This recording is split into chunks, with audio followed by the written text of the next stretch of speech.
संपादक की ओर से जागरें और जिएं। कोई भी दुखी होने के लिए अभिशप्त नहीं है। कोई भी डर और चिंता से परेशान होने, गरीब रहने, बीमारी का कष्ट भोगने और तिरस्कृतहीन महसूस करने के लिए अभिशप्त नहीं है। ईश्वर ने सभी इंसानों को अपनी छवि में बनाया है और उसने हमें विपत्ति से उबरने तथा खुशी, सौहार्द, स्वास्थ्य व समृद्धि हासिल करने की शक्ति दी है।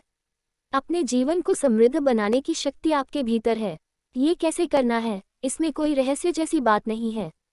ये हजारों वर्षों से सिखाया गया है, लिखा गया है और इस पर अमल भी किया गया है। यह आपको प्राचीन दार्शनिकों की पुस्तकों में मिलेगा। यह यहूदी धर्मग्रंथों में है, ईसाई धर्मग्रंथों में है, यूनानी दार्शनिकों के लेखन में है, कुरान में है, बौद्ध धर्म के सूत्रों में है, हिंदुओं की भगवद गीता में है और कन्फ्यूशियस व लाओ त्से के लेखन में है। और तो और यह आधुनिक मनोवैज्ञानिकों और धर्मशास्त्रियों के लेखन में भी है। ये डॉक्टर जोसेफ मर्फी के दर्शन का आधार है, जो 20वीं सदी के महान प्रेरक लेखकों और वक्ताओं में से एक हैं। वे सिर्फ धर्मगुरु ही नहीं थे, बल्कि धर्मग्रंथों की आधुनिक व्याख्या के क्षेत्र की एक प्रमुख हस्ती भी थे। वे लॉस एंजेलिस में चर्च ऑफ डिवाइन साइंस के मिनिस्टर डायरेक्टर थे, जहां हर रविवार 300-4500 लोग उनके प्रवचन और व्याख्यान सुनने आते थे। लाखों लोग उनका दैनिक रेडियो कार्यक्रम सुनते थे। उन्होंने 40 से अधिक पुस्तकें लिखीं। The power of the subconscious mind उनकी सबसे प्रसिद्ध पुस्तक थी, जो 963 में पहली बार प्रकाशित हुई और तुरंत बेस्टसेलर बन गई। इसे सर्वश्रेष्ठ सब सहायता मार्गदर्शिकाओं में से एक माना गया। पूरे संसार में इसकी करोड़ों प्रतियां बिक चुकी हैं और आज भी बिक रही हैं। इस पुस्तक की सफलता के बाद डॉक्टर मर्फी ने कई देशों में हजारों लोगों के सामने व्याख्यान दिए।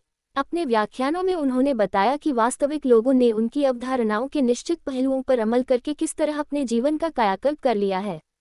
अपने व्याख्यानों में उन्होंने व्यवहारिक मार्गदर्शन दिया कि लोग अपने जीवन को कैसे समृद्ध बना सकते हैं। डॉक्टर जोसेफ मर्फी नव विचार आंदोलन के प्रवर्तक थे।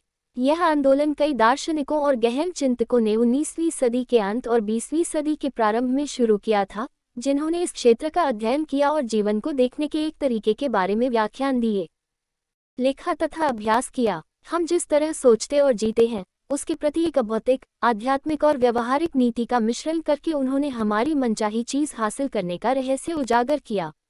ये दर्शन पारंपरिक अर्थ में धर्म नहीं था। ये तो किसी ज्यादा ऊंचे अस्तित्व, शाश्वत उपस्थिति, ईश्वर में बिना शर्त के विश्वास पर आधारित था। इसे नव विचार और नई सभ्यता जैसे कई अलग अलग नामों से बुलाया गया। नव विचार या नई सभ्यता के प्रवर्तकों ने जीवन के बारे में नए विचार और नए तरीके बताए, जिनसे ज्यादा आदर्श परिणाम मिलते हैं।